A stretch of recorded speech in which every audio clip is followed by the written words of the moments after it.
All right, so Indra, day one. This came out on Friday. Dagger rushed it to me over the weekend. It is Monday after work. We're gonna give her a rip, see what the first impressions are. But yeah, so far, freaking hyped. New outfitting, solid. Not that I actually outfitted the boat, but let's go. A little nerve-wracking doing this as your very first line.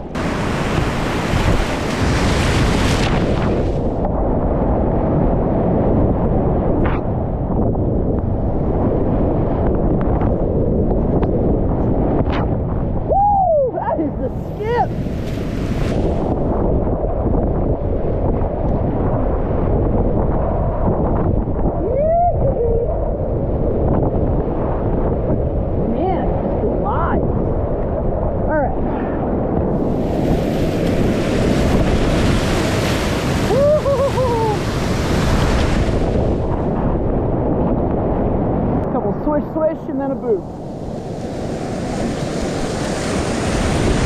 Swish, swish, and a boot. Not bad. Nope, not even close. I mean, I had my suspicions. There's a lot back there. No, nope, not happening.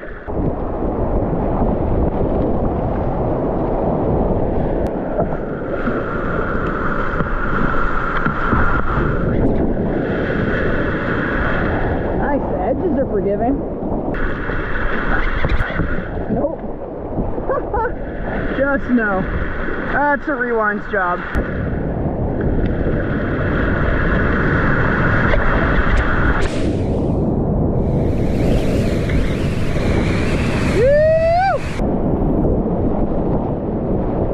Yeah, you can get the bow up. This is the level where it wants to put you in the hole real bad.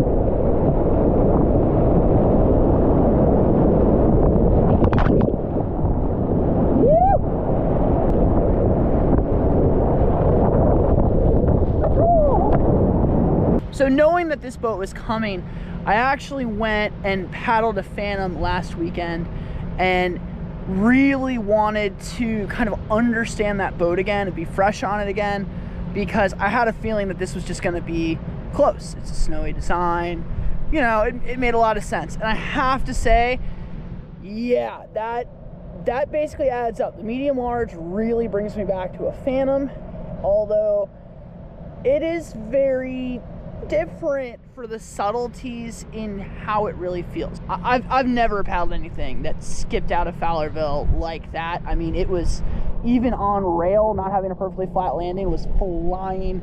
I can't wait on the second lap to try and get it flatter and see what it does. Great first impression, but I have to say there's going to be a reason that there's a rewind and a reason that there's an Indra.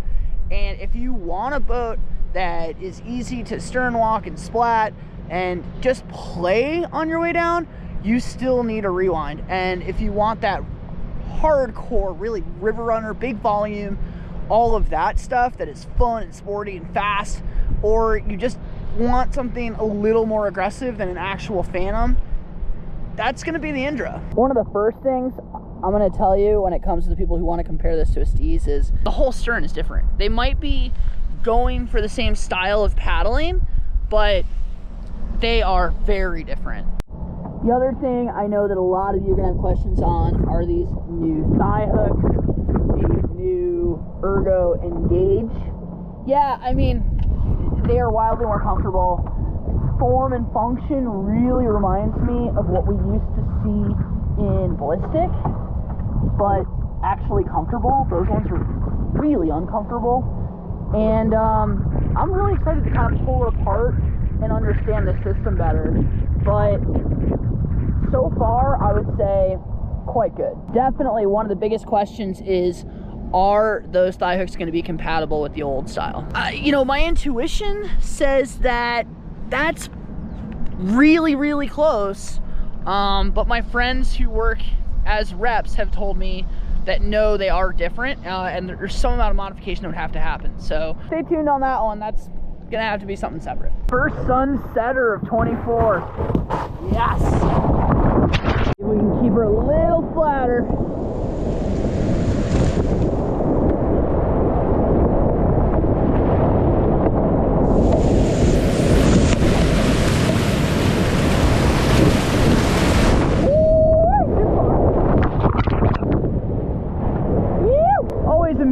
much better these boats paddle when the outfitting isn't in Bluetooth mode.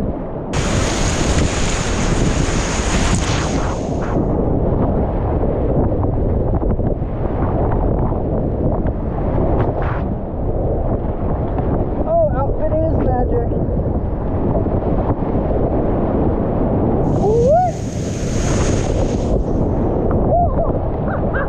We're gonna try the double surf and then peel back.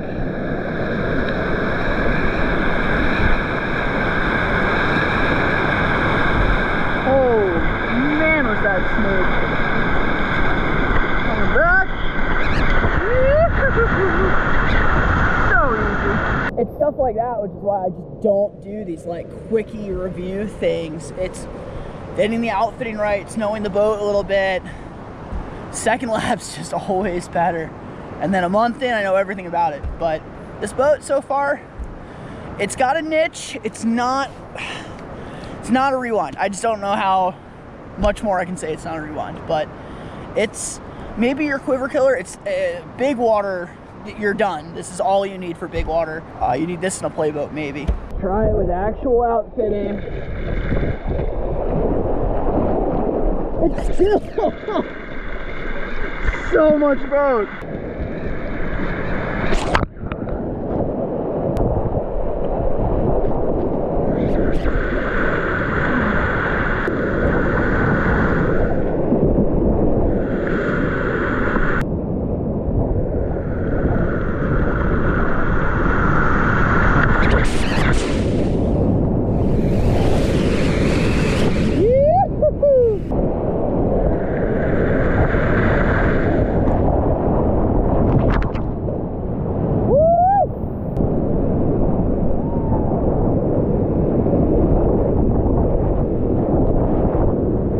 So I'm gonna go home and grab some comparison between this and the Steeze. I know that's what most of you came here to find out. What I would say is that of these new age river runners, this is kind of the more well-rounded of the bunch. You know, the Steeze is like super plan A, and you got to be going 110 miles an hour, and just like if plan A doesn't work, boof into plan B and just truck over everything. The Ninja is super good in big water, and it can do low water stuff better, but it demands again that like fast aggressive go-go. The Indra can do all that go-go, but it really has an ability to kind of slow down and finesse, get flowy with it, and I like that. Super intuitive and smooth and easy and everything that you associate with a Dagger snowy design. When it comes to just size, the medium large feels still kind of like a large, I have to say. Too big to really stern squirt, perfect for river running. Creaking, you've got plenty, but you also are reminded now and again, you don't have a full stern on her. Now on the other hand, a Steeze. So a Steeze is even bigger, it is significantly wider, and you're feeling kind of deeper and more just in it. You're swallowed by those boats. So you're not able to kind of just toss it the way that you are the Indra. The flip side is because you have that huge secondary stability, your ability to double pump and jump over waves is, I think, better in a Steeze, but it's a full muscle move. Whereas the Indra is just gonna do it flat. It doesn't need to be on edge to pop over. So you're gonna see people doing the exact same thing kind of stylistically differently, because you can do a lot more of those moves just on your primary, as opposed to literally throwing the boat as far over on edge as you can and then like popping it, which is dramatic and beautiful and effective and all those things, but it's not necessarily efficient. So I don't know, I don't think that one is better than the other. They both work fine, but there's going to be a real kind of preference for the people who are picky, and then if you're not, they're just good boats. This right now would probably be my Grand Canyon boat, or if I was gonna safety boat on the Ottawa or something like that, like big